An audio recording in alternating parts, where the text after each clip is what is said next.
Joining us now over the phone is Alpert of Palm from Philadelphia. They're about to kick off a tour supporting their new album, Rock Island, which was just released a few days ago.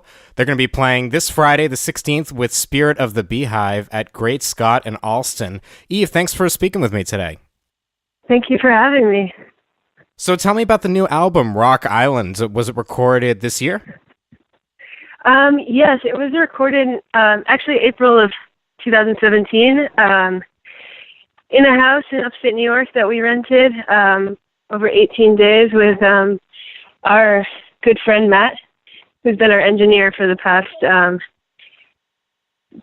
two releases. Yeah, and this is the first time we had a lot of time to track and to take our time experimenting with sounds and with arrangements.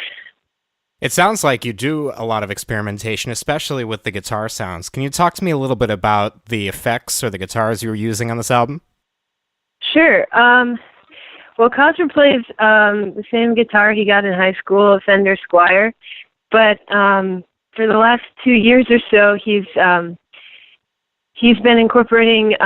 He's put a MIDI pickup on his guitar, which he basically is able to trigger electronic samples on the guitar. So it's like playing, synthesizer sounds on the guitar. But he blends it with a guitar sound, so it's not too, like cheesy or hokey. It's hopefully a good mix of the two. But it's nice because we're not very,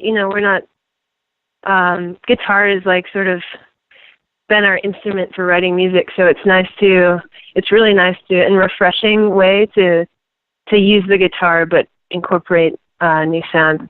It's kind of an inspiration. It's been an inspirational tool for writing, not just using the same old like electric guitar sounds. Tell me about the writing process for the band. Is it collaborative, or does one member take the lead? It's totally collaborative. I don't think this band would exist if one of us decided to quit. But it does often start with a seed. Cosmo, the other guitarist, usually comes up with a little riff or a rhythmic idea, and then he brings it to the rest of the band, and we basically deconstruct it and try and make it like much more interesting and palmy, I guess. Yeah. But yeah, it's really collaborative. We kind of spend a lot of time in my basement, just rehearsing little parts and trying to construct it into something that's complete. There's a lot of interesting time signatures, changes in the songs, so there must be an interesting practice method going into the shows. Yeah, I mean, definitely. I mean, practice, I'm sure, is similar to a lot of other bands, just repeating parts. But yeah, we just, I guess, are attracted to making things slightly weird and uncomfortable for the listener, both for our sanity and playing shows. We want to keep things interesting for ourselves, and we hope that the listener can feel confused and also let go when listening to our music. Who were the major influences when you were first starting the band? When we first started in college, we all were influenced by like 90s guitar music. Kazer and I grew up in London and went to high school together, and we got obsessed with Sonic Youth and The Fall, and Hugo loved Elliott Smith and Modest Mouse, and Jerry loved similar stuff as well. And I think the band that really got us together was a band from England called This Heat. And they sort of were like the initial influence for our group, just because it felt very otherworldly, the music of This Heat. Yeah, I can definitely hear Sonic Youth, definitely hear a little Deerhoof as well. Yeah, I mean, we love Deerhoof as well. Definitely all went through Deerhoof phases too. We were lucky enough to play with them actually a couple weeks ago in Wow. Connecticut, which was like the ultimate ultimate dream. Good guys? Yeah, the nicest. That's awesome. So you're playing Yeah. with the Spirit of the Beehive on this tour. Have you played with them before in Philadelphia? Not in Philadelphia. We've played together in New York. I actually live with a former Spirit member. They've been a band that I think I first saw them in New York, and I was really into the sound, and since then I've been following their releases, and we were lucky enough to have them come with us, and it's really cool to have another band from Philadelphia playing with us. Hopefully we'll have fun together. Yeah. So the band Palm was formed in which college? Palm formed in upstate New York at a school called Bard College. So then you relocated to Philadelphia after that? We actually relocated to a little further north of Bard. It's not actually upstate. It's like the Hudson Valley. It's only 2.5 hours north of New York. But we moved to Hudson, New York for 2 years, and then I'll move to Philadelphia. And we've been here for 2 years now. What was the reason for wanting to move to Philly? I think we wanted to be, well, first of all, Hudson's a very small town, and it kind of felt a little claustrophobic after 2 years. It was a really good way to, being isolated was a great way to hone in on writing and performing together and figuring out how, we can make being a band work. But Philadelphia just is more convenient for touring. It's similarly priced. It's very affordable to be a musician or an artist, or compared to New York, it's only an hour and a half away. And it just felt like a refreshing change for the group to be in a bigger city and be around more like-minded people, I guess. Yeah, I mean, I've interviewed bands from Philadelphia before, and everyone says how great the music scene is and how supportive everyone is of each other as well. Totally. It's a very, a lot of house shows I go to a lot more house shows than venue shows.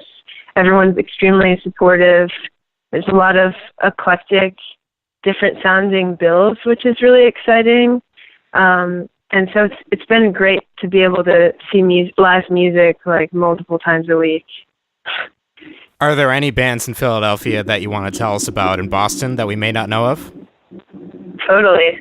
A new band called Body Meat lives next door to us. They're really good. They just moved here. Actually, they just moved to Philadelphia, so only a couple weeks ago. But I love Ada Babar and all of Ada's projects. I love, what else? Pamela Andersons is an electronic producer in Philly now. Old Navy is an awesome Philly-based noisy trio. Yeah, that's all I can think of at the top of my head, yeah. Talking a little bit about the album again, on the song Forced Hand, it sounds like at the end of the song, the whole thing switches to the sound of a speaker or an iPhone speaker, and at the end you can almost hear somebody's hands over a microphone. What happened at the end of that song? Well, that's actually, it's funny you say. It's the only snippet of the record where we're performing all at the same time. Okay. Live in a room, and it was just an iPhone recording. We just chopped at the end and put it at the end of the song. But we're used to playing, in our previous records, we've always performed or tracked live due to just financial reasons, timing reasons. And this time we had the luxury of really taking our time, but that moment we wanted to do it all together really fast and very lo-fi, I guess. Well, it's interesting what you say about catching the audience off guard or making them uncomfortable, because it really, when something like that happens, you're not expecting it, and you have to adjust your ears as to what's going on. Definitely. I think our band takes, for people to maybe understand us, it takes a committed listener, maybe. It takes a little time, but hopefully it's worthwhile for them in the long run. Yeah. So you have this tour coming up. It's going to last a couple of months, supporting the new album. What other plans do you have for the rest of 2018 after this tour is done?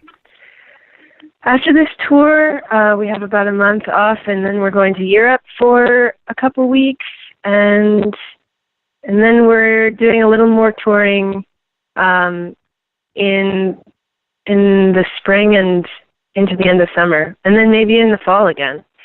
Hopefully, all the while trying to maintain, our creative juices. It's hard to be creative when you're on tour, so we're going to try and write as much as we can when we're back home. So when you're on tour, are there any cities that have jumped out at you as being really into your sound or what you're trying to go for that you maybe didn't expect? I would say Atlanta has always been one of our favorite places to play. We've been heavily inspired by a lot of bands from there, and for the last couple of years, the reception has been amazing, and I think there's just maybe like a lot of like-minded musicians there, and so we've made a lot of friends over the years there, so it's always a blast to go down there.